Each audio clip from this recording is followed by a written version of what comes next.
Hello everyone.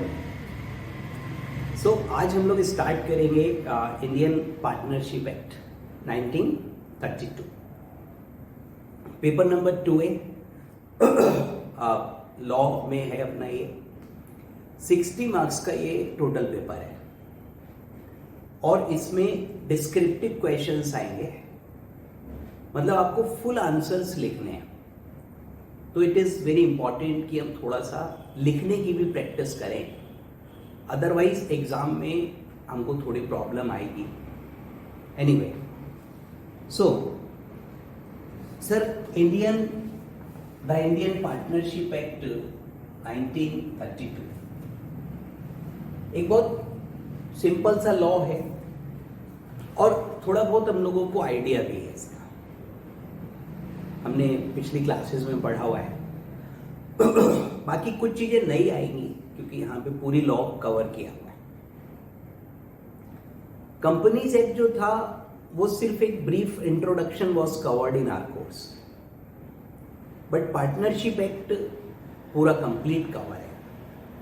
तो पूरा law हम लोग पढ़ेंगे and there are 4 units total जो हमारी बुक में दिए हुए हैं। Right now we are starting with the first unit. Sir अगर आप इसका ईयर देखें तो इट इज 1932, मतलब एक बहुत ही पुराना लॉ और 88 ईयर्स ओल्ड कानून ये है। उससे पहले the provisions of partnership were contained in Indian contract act 1872, but in 1932 वहां से हटा के एक नया लॉ बना दिया। तो फिलहाल तो यही है इंडियन पार्टनरशिप एक्ट। फाइन, तो देखिए पहला क्वेश्चन है, एक लॉजिकल सा सवाल है कि व्हाट इज पार्टनरशिप। आंसर है as per section 4 of the Indian contract, क्या कर रहा हूं, Indian partnership act 1932। Partnership is relationship, partnership is relation या relationship between persons who have agreed to share the profits of a business carried on by them or sir any of them acting for all। तो ये छोटी सी definition है। और partnership is the relation between persons who have agreed to share the profits of a business carried on by all, carried on by them or any of them acting for। सो ये छोटी सी definition है बच्चों। Now अगर आप इसको ध्यान से देखेंगे तो इसमें बहुत सारे पॉइंट्स हैं, बहुत सारी बातें इसके अंदर आती हैं। Number 1, partnership is relationship. तो पार्टनरशिप एक कॉन्सेप्ट है, it is a relation between persons. Sir कम से कम 2 लोग होने चाहिए, क्योंकि between persons is possible only when we have at least 2 person who have agreed. So there must be an agreement. Partnership agreement से क्रिएट होती है। Agreement should be to share the profits. Agreement होना चाहिए और एग्रीमेंट भी किस बात का, All agreements are not partnership, only that agreement which provides for sharing of profit. तो प्रॉफिट की शेयरिंग होनी चाहिए of a business. There must be a business and that business में be carried on. That business में be carried on by all या any of them acting for all. So this is mutual relationship. मैं समझाता हूं. देखिए, तो सबसे पहले पार्टनरशिप इज रिलेशन. तो this is a concept. Partnership is not like a company. Company is an artificial person बोलते थे हम. Partnership is relation, so it's not an artificial person. Partnership अपने आप में कोई पर्सन नहीं माना जाता है. Between persons.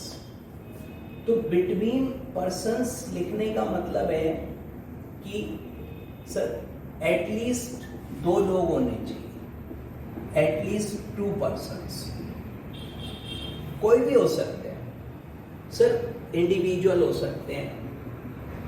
इवन एक कंपनी हो सकती है. एक company is an artificial person, so company can also become a partner. तो 2 लोग कम से कम होने चाहिए. उसके बाद देखिए एग्रीमेंट होना चाहिए. Sir partnership arises by an agreement. Company कैसे बनती है बच्चों? इनकॉर्पोरेशन से. पार्टनरशिप कैसे क्रिएट होती है? एग्रीमेंट से. एग्रीमेंट होना आवश्यक है. अगर एग्रीमेंट नहीं है, agreement here means contract. Agreement अगर नहीं है तो पार्टनरशिप नहीं बन सकती.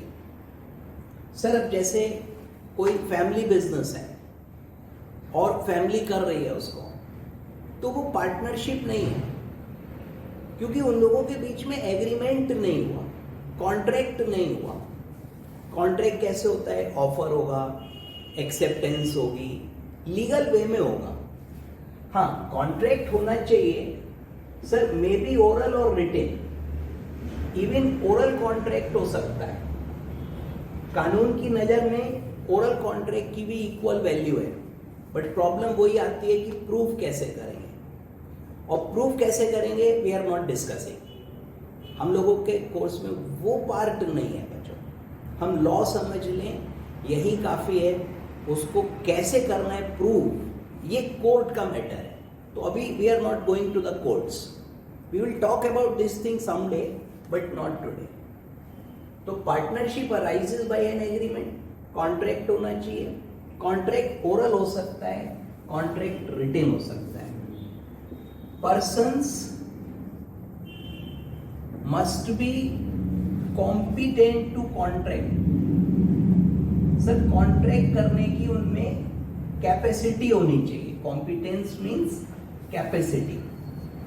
लाइक माइनर है तो माइनर कॉन्ट्रैक्ट नहीं कर सकता, तो माइनर के साथ पार्टनरशिप नहीं हो सकती.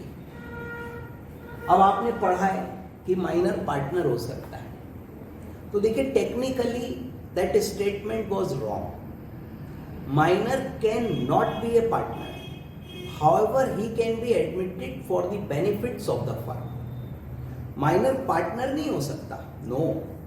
लेकिन उसको फर्म में एडमिट किया जा सकता है for the benefits of the firm, यानी फर्म के प्रॉफिट्स में शेयर देने के लिए उसका एडमिशन हो सकता है. उस केस में भी माइनर की लाइबिलिटी नहीं होगी.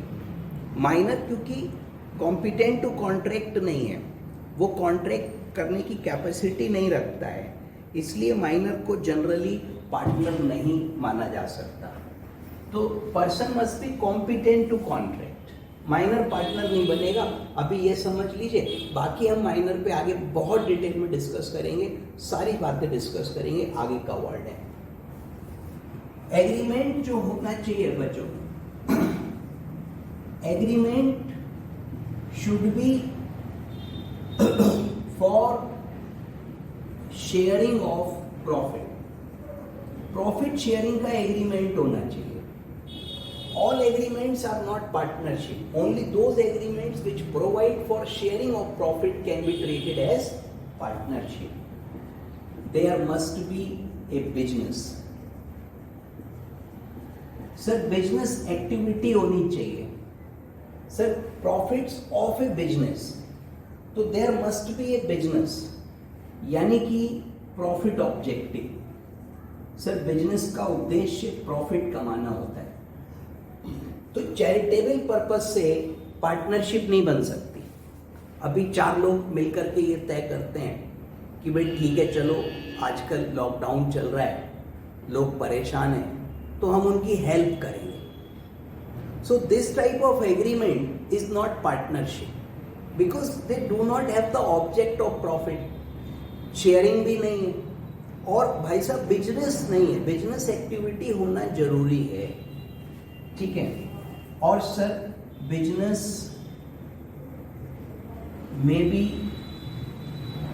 कैरीड ऑन बाय ऑल, या तो सभी लोग करेंगे, और एनी ऑफ देम, या उनमें से कोई भी 2 लोग 3 लोग एक्टिंग फॉर ऑल.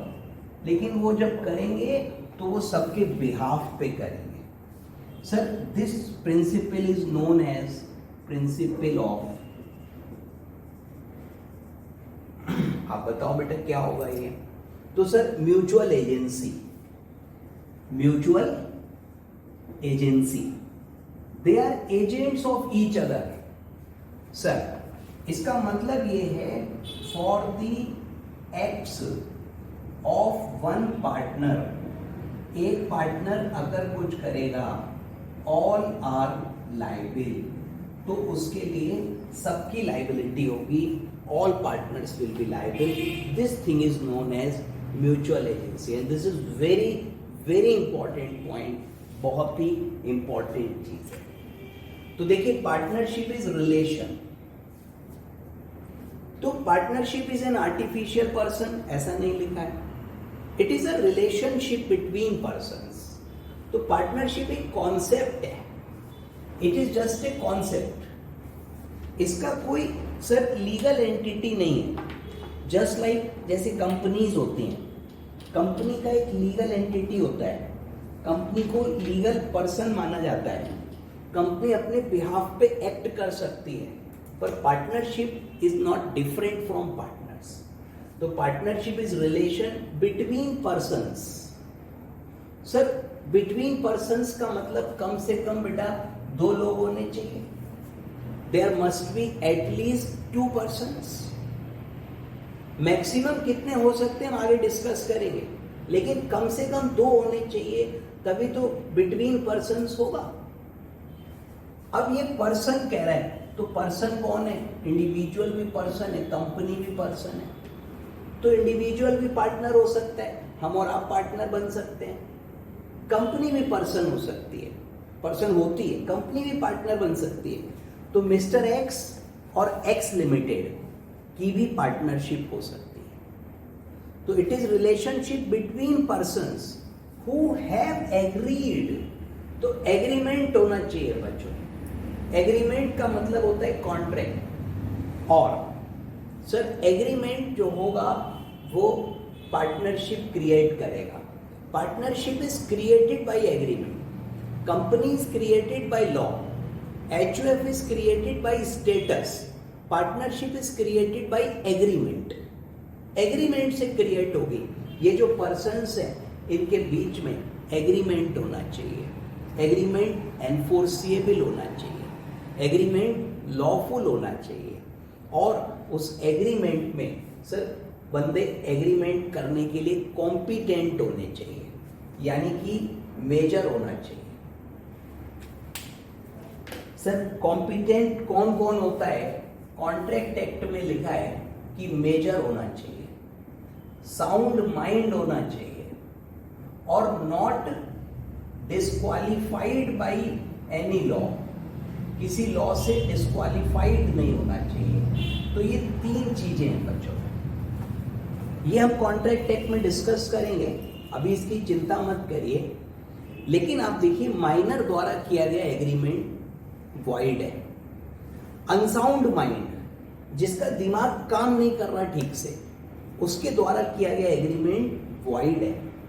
और ए person who is disqualified by law from entering into contract, किसी लॉ ने मना किया कि भाई तुम कॉन्ट्रैक्ट नहीं करोगे, वो भी डिस्क्वालिफाइड है। तो सर ये क्वालिफिकेशन लिखी है मैंने, तो जो पर्सन है he must be competent to contract. ठीक, माइनर के पॉइंट पे बच्चों कंफ्यूज मत होना, माइनर में हम आगे डिस्कस करेंगे। फिलहाल ये समझ लीजिए कि minor can not be a partner but he can be admitted for the benefits of the firm. इस लाइन का बड़ा लंबा एक्सप्लेनेशन है, I will discuss this thing later. तो अभी माइनर पे कंफ्यूज मत होइएगा, थोड़ा भरोसा रखिए मुझ पे, ठीक पढ़ा रहा हूं। माइनर पार्टनर नहीं हो सकता, मान लीजिए please. Anyway sir, person must be competent to contract, contract करने की कैपेसिटी होनी चाहिए, कॉन्ट्रैक्ट करने का उसका लीगल राइट होना चाहिए। पार्टनरशिप सर ये तो डेफिनेशन है ना, is relation between persons who have agreed to share the profits. तो एग्रीमेंट किस बात का, क्या सारे एग्रीमेंट पार्टनर है, क्या सारे एग्रीमेंट पार्टनरशिप होंगे? नहीं, only those agreements will qualify to be partnership which are for sharing of profit. तो एग्रीमेंट प्रॉफिट शेयर करने का होना चाहिए, no other agreement is partnership. और प्रॉफिट्स भी of a business, there must be a business activity. कुछ भी हो सकती, any activity for the purpose of earning profit is generally regarded as business.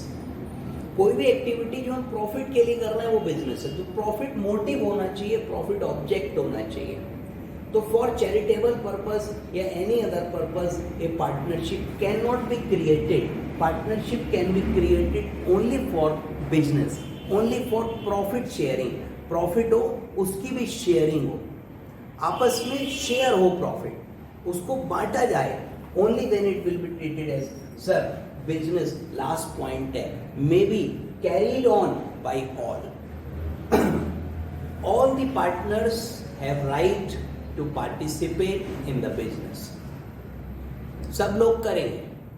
और एनी ऑफ देम, मतलब मान लीजिए 4 पार्टनर्स हैं, तो उनमें से 1, 2, 3 या चारों, any of them acting for all. Acting for all का मतलब है, suppose I am a partner and if I does something in the course of partnership business, then all partners would be responsible for the act.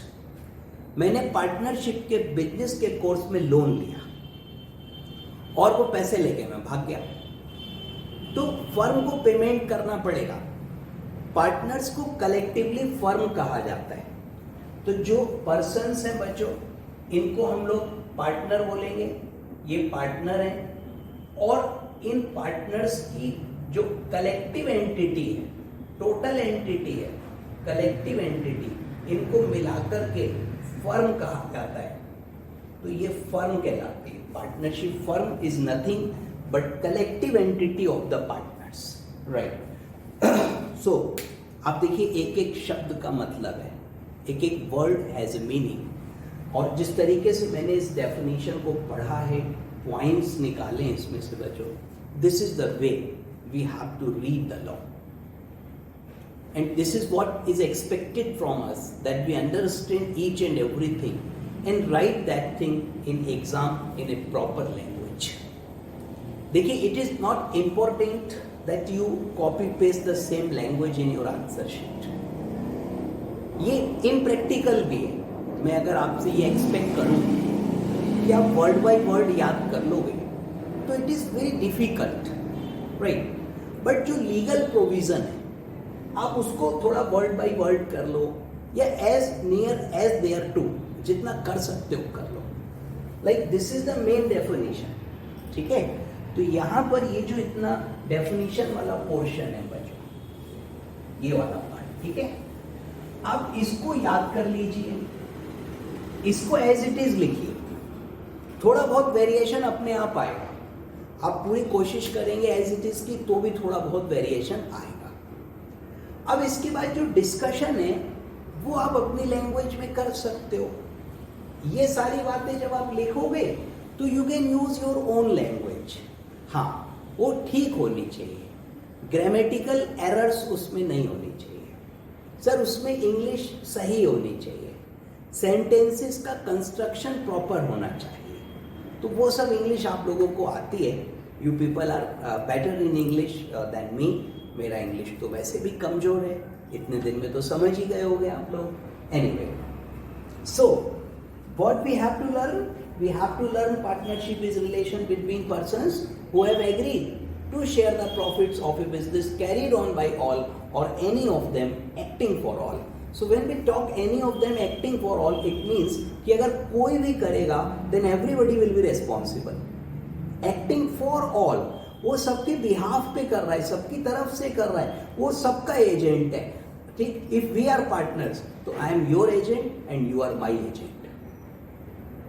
मैं करूंगा, आप जिम्मेदार होंगे, आप करोगे, मैं जिम्मेदार होऊंगा। This is partnership and this principle is known, this concept is known as mutual agency. ठीक है, so what are the points बच्चों? बिटवीन पर्संस कम से कम दो होने चाहिए, हु हैव एग्रीड, एग्रीमेंट होना चाहिए, to share the profits, profit sharing का एग्रीमेंट होना चाहिए, of a business, business exist करना चाहिए, carried on by all or any of them acting for all, so they are agents of each other. If somebody does anything in the course of business of the firm, then the firm will be responsible, and firm means all. Firm is nothing but it is collective entity of all partners, so all partners together are known as firm. So this is the definition बच्चों and its analysis. अब देखिए जो assignment मैंने आपको दिया है, तो first of all section 4 का रेफरेंस है। अच्छा, मिटा दिया मैंने। Partnership is relation between person who have agreed to share, ये पॉइंट हो गया।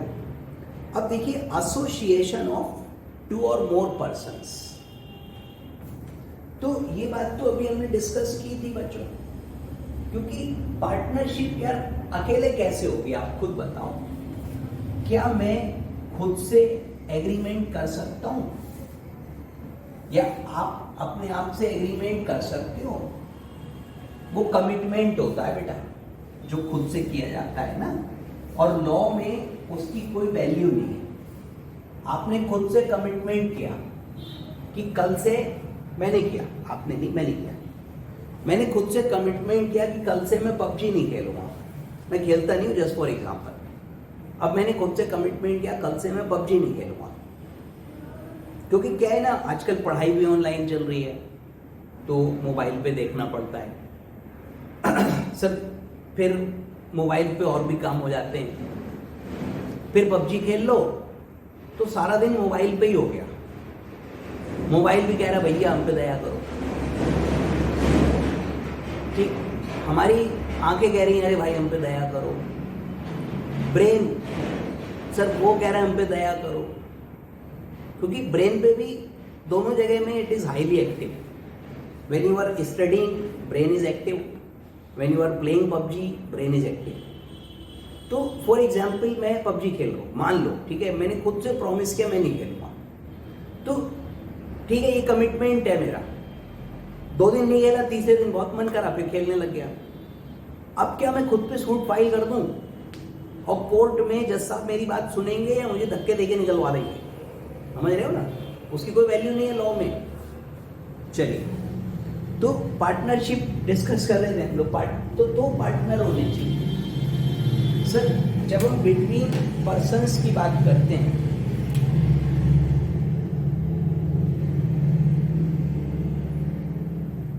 Partnership is an agreement between persons, partnership is the relationship between persons. तो एक तो ये कहता है कि भाई एटलीस्ट 2 लोग होने चाहिए।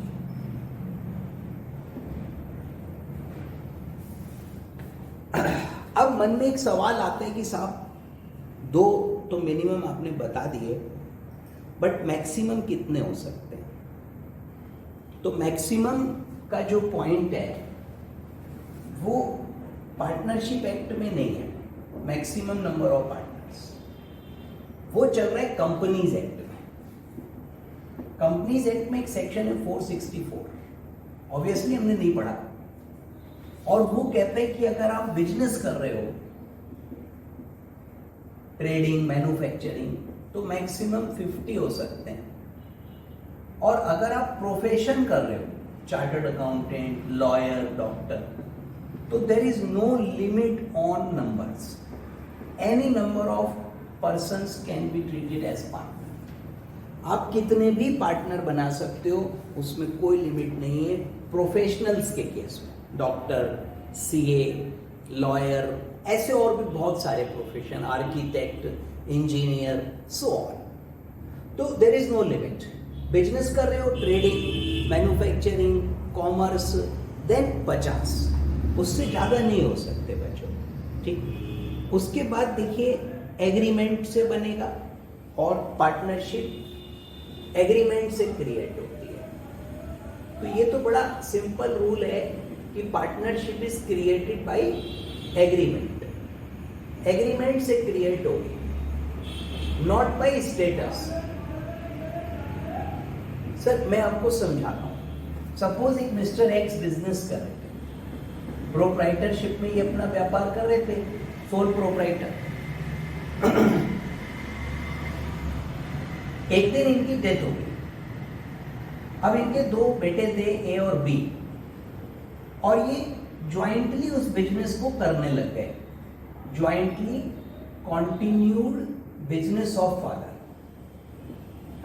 फादर की डेथ के बाद they continued the business jointly, profit sharing भी हो गई। लेकिन आप देखिए एग्रीमेंट से क्रिएट नहीं हुआ, ये स्टेटस से क्रिएट हुआ, फादर की डेथ से क्रिएट हुआ। ये एग्रीमेंट के द्वारा एक दूसरे के पास नहीं आए, so it is not A partnership, ये पार्टनरशिप नहीं। क्या है पे मत जाइए। उसके बाद लिखा है देखिए बिजनेस होना चाहिए, तो ये पॉइंट मैं समझा चुका हूं, इसी में पढ़ लेता हूं। Partnership can be formed only for the purpose of business, ठीक है। Business means any trade, commerce, manufacture, any activity, profession भी बिजनेस है। लेकिन चैरिटी, रिलीजियस या सोशल पर्पज से उसको बिजनेस नहीं माना जा सकता। सर चैरिटेबल कोई संस्था है, रिलीजियस है, तो ये बिजनेस नहीं है, और जब बिजनेस नहीं है तो पार्टनरशिप नहीं मानी जाएगी। Sharing of profit is essential condition, sharing of profit is essential condition, sharing होनी चाहिए, शेयरिंग जरूरी है कि जो भी प्रॉफिट होगा उसमें शेयर मिलेगा। भले ही 2 पार्टनर्स हैं, एक का शेयर 90% है, एक का 10% है, बट शेयरिंग होना जरूरी है। अगर एक व्यक्ति को फिक्स्ड अमाउंट मिल रही है, दूसरे को सारा प्रॉफिट मिल रहा है, तो वो शेयरिंग नहीं है, वो तो सैलरी हो गई। प्रॉफिट में हिस्सा होना चाहिए। Sir carried on all by any of them acting for all, तो each partner is agent of the firm as well as of other partners. सभी लोग कर सकते हैं, कोई भी कर सकता है। पार्टनर एजेंट भी है और प्रिंसिपल भी है। अगर हम और आप पार्टनर हैं तो मैं आपका एजेंट हूं, so you are principal, I am agent. आप मेरे एजेंट हो, so I am principal, you are agent. Sir he can bind the other partners, तो पार्टनर जो भी एक्ट करेगा उससे फर्म और अदर पार्टनर सब बाउंड होंगे, सब लाइबल होंगे। सपोज 4 पार्टनर्स थे, one of them borrowed the money in the course of business and ran away, so the firm is liable to repay. Partner कौन बन सकता है?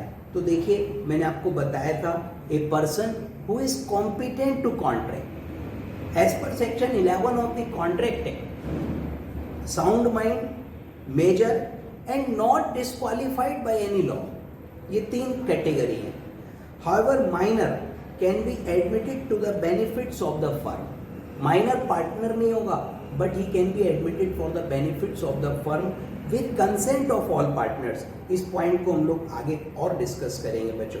Next, person who have entered into partnership, उनको partners कहते हैं, और जो कलेक्टिव एंटिटी है उसको फर्म कहते हैं, और जिस नाम से बिजनेस करते हैं उसको फर्म नेम कहते हैं।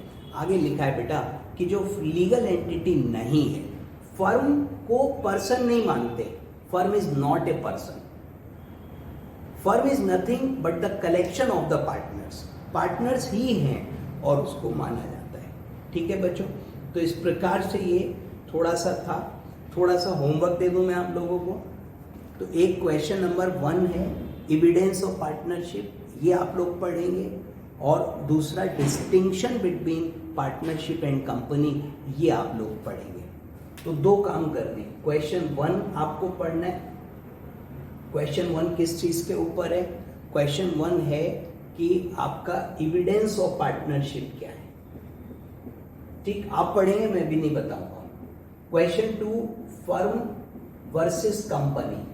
कंपनी और फर्म में क्या सिमिलैरिटीज हैं, क्या डिफरेंस है. तो ये थोड़ा सा होमवर्क है. जो भी डाउट्स हो बताइएगा. और फिलहाल डेफिनेशन वाला पार्ट कंप्लीट हो गया है. फिलहाल इतना ही रखेंगे बच्चों. अगली मुलाकात होगी अगले में. तब तक के लिए tata, bye bye, take care.